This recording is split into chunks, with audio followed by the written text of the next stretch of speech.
मूर्खस्य पंचचिह्नानि गर्वो दुर्वचनं मुखे हठी चैव विषादी च परोक्तं नैव मन्यते।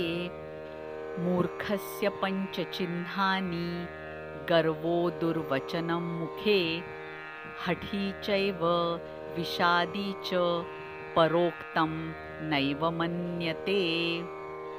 म्हणजे मूर्ख माणसं त्यांची 5 लक्षणं असतात की ते अहंकारी असतात, म्हणजे त्यांना गर्व असतो, त्यांच्या तोंडामध्ये नेहमी वाईट शब्द असतात, हट्टी असतात, एकदम आपलंच करणारे असतात, नेहमी तोंड वाकडं केलेलं असतं त्यांचं आणि दुसऱ्यांचं कधीही ऐकत नाही, आपल्या मनाचंच करतात.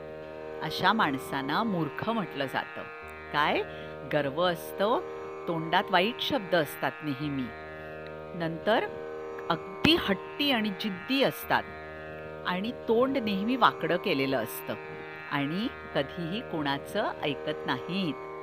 मूर्खस्य पंचचिह्नानि गर्वो दुर्वचनं मुखे हठी चैव विषादी च परोक्तं नैव मन्यते।